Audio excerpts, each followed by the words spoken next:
Hello नमस्कार, जय हिंद, वंदे मातरम। आप देख रहे हैं जियो न्यूज और हम आपके लिए लेकर आए हैं देश दुनिया की, आपके राज्य शहर की सिलेक्टेड काम की फटाफट बड़ी खबरें। लेकिन उससे पहले यदि आपने हमारे चैनल को सब्सक्राइब नहीं किया है तो चैनल को सब्सक्राइब करके बेल नोटिफिकेशन ऑन करें और इस वीडियो को ज्यादा से ज्यादा लाइक और शेयर करें। बड़ी खबरें देखने से पहले आपके लिए आज का सवाल, भारत में हर साल गणतंत्र दिवस किस तारीख को मनाया जाता है? ऑप्शन ए 15 अगस्त, ऑप्शन बी 26 जनवरी, ऑप्शन सी 2 अक्टूबर और ऑप्शन डी 1 मई। इस सवाल का जवाब हमें कमेंट करें और आप किस राज्य और शहर की ज्यादा खबरें देखना चाहते हैं हमें कमेंट करके बताएं ताकि हम आपके राज्य शहर की ज्यादा खबरें दिखा सकें। चलिए अब देखते हैं आज की फटाफट बड़ी खबरें।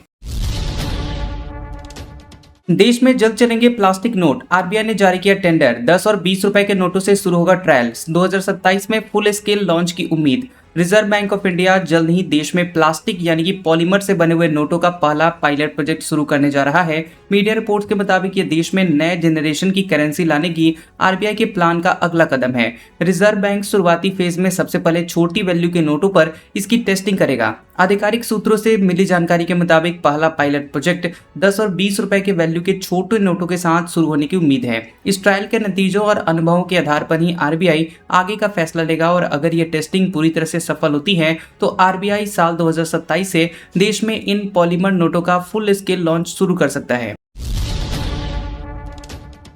मॉनसून सत्र 20 जुलाई से, सरकार 2 बिल लाएगी। वंदे मातरम के अपमान और विदेशी चंदे पर सख्ती की तैयारी, परिसीमन बिल का जिक्र नहीं। 20 जुलाई से शुरू होने वाले संसद के मॉनसून सत्र के लिए सरकार ने एजेंडा तय कर लिया है। न्यूज एजेंसी पीटीआई के मुताबिक लोकसभा में 7 बिल पेश किए जाएंगे और इनमें वंदे मातरम के अपमान और विदेशी चंदा कानून में संशोधन से जुड़े हुए विधेयक भी शामिल हैं। बिलों की अस्थायी सूची में अभी किसी भी संविधान संशोधन बिल जैसे परिसीमन या फिर नारी संशोधन का जिक्र नहीं है। 13 अगस्त तक चलने वाले मानसून सत्र में कांग्रेस समेत विपक्षी दल नीट यूजी पेपर लीक, अन्य भर्ती परीक्षाओं में गड़बड़ी, अयोध्या राम मंदिर दान विवाद, E20 ईंधन और विदेश नीति जैसे मुद्दों पर सरकार को घेरने की तैयारी में है। आमिर खान बोले 3 इडियट्स वांगचुक पर नहीं बनी। वांगचुक ने कहा 20 जुलाई को कॉकरोच पार्टी का संसद मार्च, तब तक जिंदा रहना चाहता हूं। दिल्ली के जंतर मंतर पर सोनम वांगचुक की भूख हड़ताल का 20वां दिन है और इस बीच एक्टर आमिर खान ने कहा कि मुझे सोनम वांगचुक की सेहत की चिंता है। मैं उम्मीद करता हूं कि वे जल्द अपना अनशन खत्म करेंगे। फिल्म 3 इडियट्स सोनम वांगचुक पर नहीं बनी है। फिल्म जब बन रही थी तब मैं उन्हें जानता तक नहीं था। आमिर ने यह बात लंदन इंडियन फिल्म फेस्टिवल में एक महिला के सवाल के जवाब देते हुए कही है। इधर सोनम वांगचुक ने कहा कि वह किसी भी कीमत पर 20 जुलाई तक जिंदा रहना चाहते हैं। इस दिन कॉकरोच जनता पार्टी का संसद मार्च है। उन्होंने समर्थकों से बड़ी संख्या में जुटने की अपील की है। उन्होंने कहा कि वे लोकतंत्र के मंदिर में अपनी बात रखेंगे। सुप्रीम कोर्ट बोला एसआईआर से नाम कटने पर नागरिकता नहीं जाती। बंगाल सरकार इलेक्शन कमीशन को नोटिस, योजनाओं का लाभ न रोकने वाली याचिका पर मांगा जवाब। सुप्रीम कोर्ट ने वोटर लिस्ट से बाहर किए गए लोगों से जुड़ी हुई याचिका पर सुनवाई की है। कोर्ट ने कहा है कि वोटर लिस्ट में से नाम हटने से किसी की नागरिकता नहीं जाती है। दरअसल सुप्रीम कोर्ट में एक याचिका दायर की गई है जिसमें मांग की गई है कि बंगाल में जिन लोगों के नाम स्पेशल इंसेंटिव रिवीजन एसआईआर के कारण कट गए हैं उनको सरकारी योजनाओं का लाभ मिलना बंद नहीं होना चाहिए। इसके साथ ही नागरिकता पर अंतिम फैसला होने तक सभी सुविधाएं मिलती रहनी चाहिए। इस मामले में chief justice Suryakant, justice Joy Mallya Bagchi और जस्टिस वी मोहना की बेंच ने चुनाव आयोग, इलेक्शन कमीशन और पश्चिम बंगाल सरकार को नोटिस भेजकर जवाब मांगा है। भारत में पहली हाइड्रोजन ट्रेन शुरू, हरियाणा में जिंद से सोनीपत तक 89 किलोमीटर का रूट। पीएम मोदी बोले ये दुनिया में सबसे लंबी और ताकतवर। प्रधानमंत्री नरेंद्र मोदी ने देश की पहली हाइड्रोजन ट्रेन को हरी झंडी दिखाई है। ये ट्रेन जिंद से सोनीपत के लिए रवाना हुई है और इसके साथ ही भारत हाइड्रोजन से चलने वाली पहली ट्रेन शुरू करने वाला दुनिया का 5वां देश बन गया है। इससे पहले जर्मनी, फ्रांस, स्वीडन और चीन में हाइड्रोजन ट्रेनें चल रही हैं। पीएम मोदी ने कहा कि जिंद सोनीपत के बीच चलने वाली ये ट्रेन दुनिया की सबसे ताकतवर हाइड्रोजन ट्रेन है। इस ट्रेन को भारत के इंजीनियरों ने डिजाइन किया है और भारत की ही कंपनी ने बनाया है। बांग्लादेश ने भारत की जगह चीन को सौंपा तीसरा प्रोजेक्ट, बदले में 7,000 करोड़ रुपए का सॉफ्ट लोन। भारत ने 9,000 करोड़ रुपए का ऑफर दिया था। बांग्लादेश और चीन के संबंधों में चीनी कुछ ज्यादा ही घुलने लगी है। दरअसल बांग्लादेश के नए प्रधानमंत्री तारिक रहमान ने तीस्ता नदी प्रोजेक्ट में भारत के इन्वेस्टमेंट ऑफर को ना कर इसे चीन को सौंप दिया है। चीन लगभग 9,000 करोड़ रुपए के तीस्ता रिवर मैनेजमेंट प्रोजेक्ट टीआरएमपी में 7,000 करोड़ रुपए सॉफ्ट लोन के रूप में देगा। बांग्लादेश को इसे 50 साल में चुकाना होगा, जबकि भारत ने चीन को बाहर रखने के लिए 2024 में तत्कालीन शेख हसीना की सरकार को 9,000 करोड़ रुपए का प्रस्ताव भेजा था। हालांकि हसीना सरकार के पतन के बाद मोहम्मद यूनुस की अंतरिम सरकार ने इस पर कोई फैसला नहीं किया। अब रहमान सरकार ने चीन की सरकारी कंपनी पावर चाइना से समझौता किया है। इस P2G एग्रीमेंट के तहत चीन के इंजीनियरों का दल पिछले हफ्ते ही बांग्लादेश आया था और लगभग 50 इंजीनियरों और टेक्निकल स्टाफ ने तीस्ता कैचमेंट एरिया का सर्वे किया था। बुलेट ट्रेन प्रोजेक्ट लेट होने से जापान के पूर्व मंत्री नाराज, कहा हमने पूरी मेहनत की लेकिन भारतीय मंत्री का रवैया खराब था, उन्होंने वादा नहीं निभाया।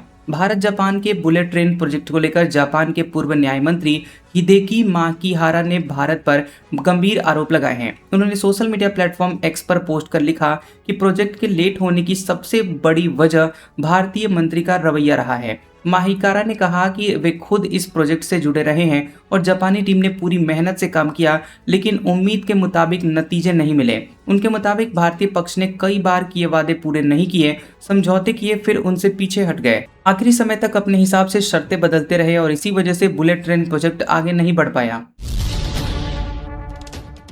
नीट यूजी 2026 का रिजल्ट जारी, 11.21 लाख स्टूडेंट्स पास। पंजाब हरियाणा के 2 छात्रों ने किया टॉप, 720 में से 715 नंबर। 138 स्टूडेंट्स को 690 से ज्यादा मार्क्स मिले। नेशनल टेस्टिंग एजेंसी एनटीए ने गुरुवार देर रात नीट यूजी 2026 का रिजल्ट जारी किया। इस साल करीब 20 लाख स्टूडेंट्स ने परीक्षा दी थी, जिनमें से 11,21,000 स्टूडेंट्स मेडिकल, डेंटल, आयुष और अन्य मेडिकल कोर्स में एडमिशन के लिए क्वालिफाई हुए हैं। 2020 और 2021 के बाद पहली बार कोई भी छात्र 720 का परफेक्ट स्कोर हासिल नहीं कर पाया। पंजाब के आर्यन गुप्ता और हरियाणा के पांशुल बंसल 720 में से 715 अंकों के साथ ऑल इंडिया टॉपर बने। 19 स्टूडेंट्स ने 700 से ज़्यादा, जबकि 138 उम्मीदवारों ने 690 से अधिक अंक हासिल किए।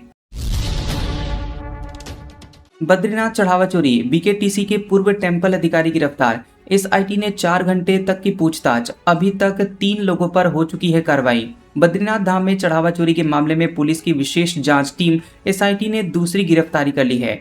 बद्री केदार मंदिर समिति बीकेटीसी के पूर्व टेम्पल अधिकारी राजेंद्र सिंह चौहान को करीब 4 घंटे की पूछताछ के बाद गिरफ्तार कर लिया गया। चौहान 30 जून को ही रिटायर हुए थे और इससे पहले समिति के कर्मचारी प्रमोद नौटियाल को गिरफ्तार किया जा चुका है। मामले में अब तक कुल 3 लोगों पर कार्रवाई हो चुकी है। प्रमोद नौटियाल और राजेंद्र सिंह चौहान की गिरफ्तारी हो चुकी है, जबकि दान गणना के खजांची संदेश मेहता को उनके पद से हटा दिया गया है। इसके अलावा 3 अन्य कर्मचारियों की भूमिका की भी जांच की जा रही है। भोजशाला से 2 किलोमीटर दूर 40 पीर परिसर में नमाज की अनुमति मिली, फैसले से मुस्लिम पक्ष नाराज। सदर बोले, इतनी दूर व्यवस्था करना गलत।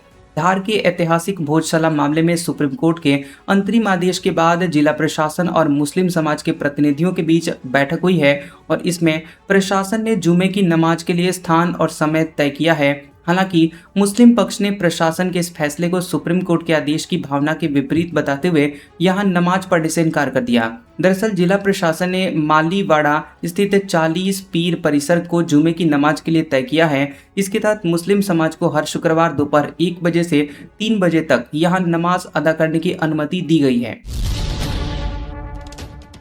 आंध्र प्रदेश में कोरोना के 12 मामले सामने आए, 4 लोगों की जान गई। जीनोम सीक्वेंसिंग के लिए पुणे भेजे गए सैंपल। पड़ोसी राज्य कर्नाटक में बरती जा रही है सावधानी। आंध्र प्रदेश में 26 जून से 16 जुलाई के बीच कोरोना संक्रमण के 12 मामले सामने आए हैं। इस दौरान 4 मरीजों की जान भी गई है। राज्य सरकार ने वायरस के वेरिएंट का पता लगाने के लिए 5 sample national institute of virology NIV Pune भेजे हैं। इधर पड़ोसी राज्य कर्नाटक में भी सावधानियां बढ़ा दी गई हैं। गुजरात ATS ने जैश-ए-मोहम्मद मॉड्यूल के 5 और संदिग्ध पकड़े, बम बनाने की कोशिश में थे। 14 दिन पहले 8 आतंकवादी पकड़े गए थे। गुजरात एंटी टेररिस्ट स्क्वाड ने जैश-ए-मोहम्मद के आतंकवादी मॉड्यूल से जुड़े हुए 5 संदिग्ध आतंकवादियों को गिरफ्तार कर लिया है। इन सभी को पाटन जिले के सिद्धपुर तालुका के खड़ियाल गाँव से पकड़ा गया है। राम मंदिर चढ़ावा चोरी, टिन्नू मनीष यादव 39 घंटे रिमांड पर रहेंगे। पुलिस को कोर्ट से मंजूरी, मंदिर परिसर में 10 दिन का प्रायश्चित अनुष्ठान शुरू। अयोध्या राम मंदिर चढ़ावा चोरी मामले में आरोपी रमाशंकर यादव उर्फ टिन्नू और उसके भतीजे मनीष यादव की पुलिस को रिमांड मिल गई है। शुक्रवार दोपहर फैजाबाद कोर्ट ने 39 घंटे की रिमांड मंजूर की। हालांकि पुलिस ने 7 दिन की रिमांड मांगी थी। वहीं टिन्नू पूर्व महासचिव चंपत राय का करीबी रहा है और वह मंदिर के दान पात्रों की देखरेख करता था, जबकि मनीष चढ़ावे की गिनती का काम करता था। पुलिस ने टिन्नू के घर से 1 लाख रुपए और मनीष के घर से 2 लाख रुपए बरामद किए थे। इधर चढ़ावा चोरी के बाद ट्रस्ट ने प्रायश्चित अनुष्ठान शुरू कराया है और शुक्रवार सुबह 11 बजे से राम मंदिर परिसर में भगवान से क्षमा याचना के लिए विशेष पूजा पाठ शुरू हुआ है। श्री राम जन्मभूमि तीर्थ क्षेत्र ट्रस्ट की ओर से 18 पुजारी और 5 आचार्य वेद मंत्रों का उच्चारण, रुद्राभिषेक और हवन कर रहे हैं। सिया चेतन ने सुपारी किलर से कांटेक्ट किया था। चेतन का नाम सुनकर सुपारी नहीं ली। पुलिस ने दोनों के खिलाफ गवाह बनाया। पुणे की सिया गोयल और चेतन चौधरी ने केतन अग्रवाल की हत्या के लिए एक सुपारी किलर से कांटेक्ट भी किया था। केतन अग्रवाल मर्डर केस की जांच में ये आम खुलासा हुआ है। केतन के बारे में जानने के बाद सुपारी किलर डर गया था। उसने सुपारी लेने से मना कर दिया था। सिया और चेतन ने इस शख्स को पुणे की एक होटल में बुलाया था। पुलिस ने उस होटल का सीसीटीवी फुटेज भी बरामद कर लिया है और अब इसी सुपारी किलर को पुलिस कोर्ट में गवाह के तौर पर पेश करेगी। पुलिस के मुताबिक जांच के दौरान एक और भी खुलासा हुआ है कि गिरफ्तारी की खतरा को देखते हुए सिया और चेतन ने करीब 2 घंटे लंबे जापानी वीडियोस देखे थे। इन वीडियो में पुलिस पूछताछ के दौरान शांत रहने, हाव भाव नियंत्रित रखने और सवालों के जवाब किस तरह से देने हैं, इसकी जानकारी दी गई थी। दोनों आरोपियों की वेब हिस्ट्री से इन वीडियो के लिंक भी बरामद कर लिए गए हैं। पूरी रथ यात्रा, तीनों रथ गुंडीचा मंदिर पहुंचे। अब तीनों देवता 7 दिन मौसी के घर रहेंगे। दूसरे दिन 9 लाख श्रद्धालु जुटे। ओडिशा के पुरी में भगवान जगन्नाथ, भगवान बलभद्र और देवी सुभद्रा के रथ दोपहर की श्री गुंडीचा मंदिर पहुंच गए। अब तीनों देवता अगले 7 दिन अपनी मौसी के घर रहेंगे। इसके साथ ही रथ यात्रा पूरी हुई है। वहीं परंपरा के मुताबिक मूर्तियां रात भर अपने रथों पर ही रहेंगी और शनिवार शाम को उन्हें गुंडीचा मंदिर ले जाया जाएगा और इसे इन भाई बहनों का जन्मस्थान माना जाता है। वापसी रथ यात्रा, जिसे बहुड़ा यात्रा कहा जाता है, 24 जुलाई को होगी। इससे पहले शुक्रवार को सुबह करीब 9:45 बजे भगवान बलभद्र के रथ को खींचने के साथ ही रथ यात्रा दूसरे दिन शुरू हुई। बारिश और उमस के बीच 9 लाख श्रद्धालु फिर से रथ खींचने के लिए ग्राउंड पर जुटे। देश के 60% हिस्से में फिर बादल छाए। यूपी बिहार में 7 दिन तेज बारिश का अलर्ट। जम्मू कश्मीर में 15 दिन में 16 बार बादल फटे। खबर है कि देश के करीब 50-60% हिस्से में फिर बादल छाए दिख रहे हैं। मौसम विभाग के मुताबिक बंगाल की खाड़ी में बने लो प्रेशर एरिया की वजह से यूपी बिहार समेत पूर्वोत्तर के राज्यों में बारिश हो रही है। वहीं अगले 7 दिनों में तेज बारिश का भी अलर्ट है। ऑल इंडिया वेदर के मुताबिक भूमध्य रेखा के पास भी एक और सिस्टम एक्टिव हो रहा है। इन 2 नए सिस्टम के एक्टिव होने से 20 से 30 जुलाई के बीच मध्य प्रदेश समेत उत्तर और मध्य भारत में बारिश की संभावना है। जुलाई के पहले सप्ताह में मानसून आने के बाद जम्मू कश्मीर में 15 दिन में 16 बार बादल फटे हैं और कश्मीर मौसम केंद्र के मुताबिक आने वाले दिनों में ऐसी घटनाएं और बढ़ सकती हैं। तमिलनाडु में हीट वेव का अलर्ट जारी किया गया है। अल नीनो की वजह से बारिश कम होने से जुलाई में भी तापमान सामान्य। आज का सुविचार, जो रुपए पैसों में बिक जाए उसे इंसान नहीं सामान कहते हैं। कैसा लगा ये वीडियो हमें कमेंट सेक्शन में जरूर बताएं। वीडियो पसंद आया हो तो वीडियो को लाइक और शेयर करें और ऐसी इंटरेस्टिंग वीडियोस देखने के लिए हमारे चैनल जियोबी न्यूज को सब्सक्राइब करें और बेल आइकॉन को दबाएं। और हमारे ओल्ड और लेटेस्ट वीडियोस देखने के लिए हमारे प्लेलिस्ट और कम्युनिटी टैब को जरूर चेक करें। तो मिलते हैं अगले वीडियो में, तब तक के लिए आपका शुक्रिया।